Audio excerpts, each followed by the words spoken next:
আসসালামু আলাইকুম রাহমাতুল্লাহ। সম্মানিত দর্শক মণ্ডলী, আশা করি মহান রব্বুল আলামিনের অশেষ মেহেরবানি ও দয়ায় আপনারা সকলেই ভালো আছেন। সুপ্রিয় দর্শক, প্রতিনিয়ত কোরআন এবং বিজ্ঞানের একটি অদ্ভুত মিল খুঁজে পাচ্ছি আমরা। কোরআনে যা 1400 বছর আগে বলা হয়েছিল, বিজ্ঞানীরা তা আস্তে আস্তে এখন হাতে কলমে সূত্রের মাধ্যমে পরিষ্কারভাবে ব্যাখ্যা করছেন। জ্ঞান বিজ্ঞান প্রযুক্তির উৎকর্ষতা আমাদের চোখের সামনে 1400 বছর পূর্বের রাসূল সাল্লাল্লাহু আলাইহি ওয়াসাল্লামের সকল ভবিষ্যৎবাণীকে এক এক করে বাস্তবে রূপায়িত করছে। সত্যি এই ভিডিওটি দেখার পর আপনি অবাক না হয়ে পারবেন না। আজকের এই ভিডিওতে কোরআন ও বিজ্ঞান নিয়ে এমন অদ্ভুত কিছু মিল সম্পর্কে আলোচনা করব যা আপনি ইতিপূর্বে কখনোই দেখেননি। কাকের জানাজা ও কবর।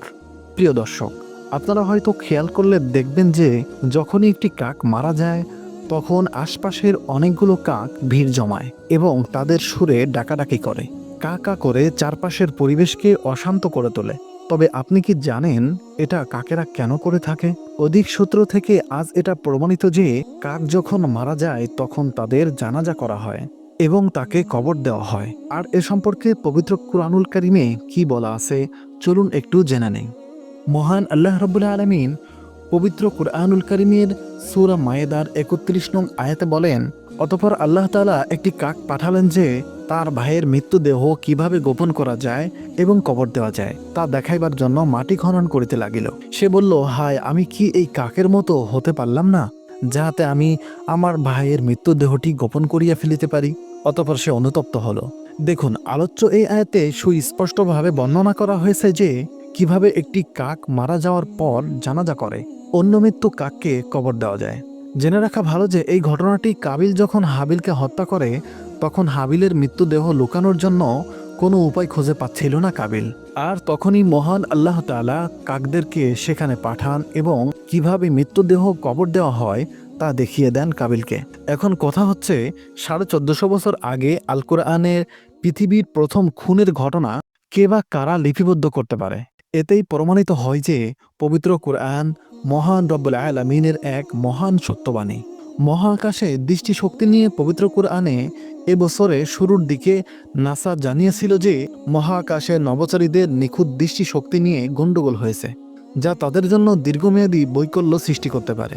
তার মধ্যে নভোচারী স্কট কেরি একজন, যার ব্যতিক্রমী দৃষ্টিশক্তির কারণে তিনি আমেরিকাতে প্রথম পুরো 1 বছর মহাকাশে কাটানোর জন্য নির্বাচিত হয়েছিলেন। তিনি বলেছিলেন বাড়িতে আসার পর থেকে তাকে চশমা পরতে বাধ্য করা হয়েছিল, কেননা মহাকাশে থাকার কারণে তার দৃষ্টিশক্তি কমে গিয়েছিল। শুধু তিনিই নয়, 2005 সালে ইন্টারন্যাশনাল স্পেসে সময় কাটানো আরও একজন, জন ফিলিপস, ঝাপসা ঝাপসা দৃষ্টিভঙ্গি নিয়ে মহাকাশ থেকে ফিরে আসেন এবং পরীক্ষা করে দেখেন যে মাত্র 6 মাসে তার দৃষ্টিশক্তি 20/20 থেকে 20/100-এ চলে গেছে।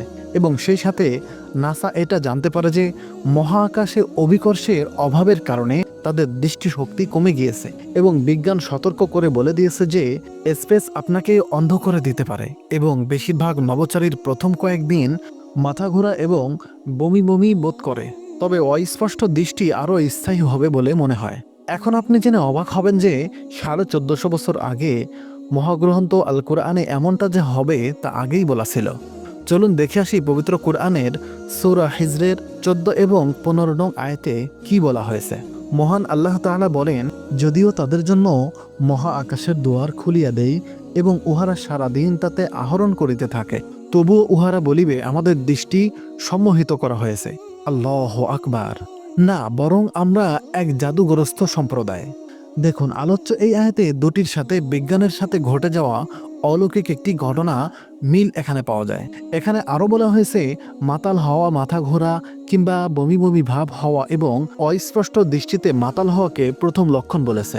এবং আজ আমরা জানি যে নভোচারীরা মাথা ঘোরা, বমি বমি ভাব হওয়া এবং অস্পষ্ট দৃষ্টি নিয়ে মহা আকাশ থেকে ফিরে আসেন। প্রশ্ন হচ্ছে, 1450 বছর আগে বেঁচে থাকা একজন মানুষ কিভাবে মহা আকাশে একজন মানুষের দৃষ্টিশক্তি কেমন হতে পারে, কেমন অনুভব করতে পারে, মাইক্রোগ্র্যাভিটির প্রভাব সম্পর্কে কিভাবে জানতে পারে যদি রব্বুল আলামিন তাকে না জানান? আর এতে প্রমাণিত হয় যে আল কোরআনের বাণী অবশ্যই রব্বুল আলামিনের প্রেরিত সত্যবাণী, অবিশ্বাসীদের জন্য একটি নিদর্শন যা কিয়ামত পর্যন্ত বলবদ্ধ হয়ে থাকবে। কাগজের টাকার নোট নিয়ে আল কোরআনের গবেষণা করে বিজ্ঞানীরা জানতে পেরেছে যে সর্বপ্রথম পৃথিবীতে কাগজের টাকার নোট 11 শতাব্দীতে চীনে ব্যবহার করা হয়, যা আপনারা নিজেই চাইলে উইকিপিডিয়াতে দেখে আসতে পারেন। কিন্তু আপনি যেন অবাক হবেন যে 1450 বছর আগে আল কোরআনে এই তথ্যগুলো দেওয়া হয়েছিল। চলুন দেখে আসি সূরা কাহাফের 9 এবং 10 নং আয়াতে আল্লাহ তাআলা কি বলেছেন। এবং এভাবে আমি ওনাদেরকে জাগ্রত করিলাম যাহাতে ওনারা পরস্পরের মধ্যে জিজ্ঞাসাবাদ করে। উহাদের একজন বলিল, তোমরা কতকাল অবস্থান করছো এই ঘুমের মধ্যে? কেহ কেহ বলিল, আমরা অবস্থান করিয়াছি একদিন অথবা একদিনের কিছু অংশ। কেউ কেউ বলিল, তোমরা কতকাল অবস্থান করছো এই ঘুমের মধ্যে? কেহ কেহ বলিল, আমাদের প্রতিপালকই ভালো জানেন। এখন তোমাদের একজনকে মুদ্রা সহকারে নগরে প্রেরণ করো, সে যেন কিছু উত্তম খাবার লইয়া আসে, তোমাদের জন্য বিচক্ষণতার সহিত কাজ করে, কিছুতেই যেন তোমাদের সম্বন্ধে কাউকে কিছু জানিতে না দেয়। দেখুন, আলোচ্য এই আয়াতে আল্লাহ তাআলা মুদ্রাসহ একজনকে পাঠানোর ঘটনা উল্লেখ করেছেন এই আয়াতে। আলোচ্য এই আয়াতে আরবি একটি শব্দ অরহ অর্থ হচ্ছে কাগজ, আর ওয়ারিকিকুম এর অর্থ হচ্ছে কাগজের অর্থ। এখানে কিন্তু মুদ্রা নয়। সুতরাং কোরআন বলে যে কাগজের তৈরি অর্থ চীনাদের শতাব্দী আগেও জানা ছিল এবং ব্যবহৃত হতো। আর এই ব্যাপারে বিজ্ঞান এবং কোরআন একই তথ্য দিচ্ছে। একজন মানুষ যিনি 1450 বছর আগে বেঁচে ছিলেন, কিন্তু কাগজের অর্থ সম্পর্কে কিভাবে জানতে পারেন? যদিও তার এন্তেকালের অনেক পরে এই কাগজের নোটের প্রচলন আবার পৃথিবীতে যুগে যুগে বেড়ে গিয়েছে। যদি আল্লাহ তাআলা তাকে না জানান তাহলে তিনি কিভাবে জানেন? সত্যি কোরআনের এই সকল বিস্ময়কর ব্যাখ্যা বর্তমান বিজ্ঞানকেও অবাক করেছে। কিভাবে একে একে প্রত্যেকটি ব্যাখ্যা অদ্ভুতভাবে 100 ভাগ মিলে যাচ্ছে। শুধু আমাদেরকে অবাক করবে না, বরং বিস্ময় হতবিহ্বল করে মাথাকে রব্বুল আলামিনের দরবারে সেজদা অবনত করে দেবে। প্রিয় দর্শক, আল কোরআনের সাথে বিজ্ঞানের অনেক মিল খুঁজে পাচ্ছি আমরা, যা নিয়ে পরবর্তীতে আরও কয়েকটি পর্ব করার ইচ্ছা রয়েছে।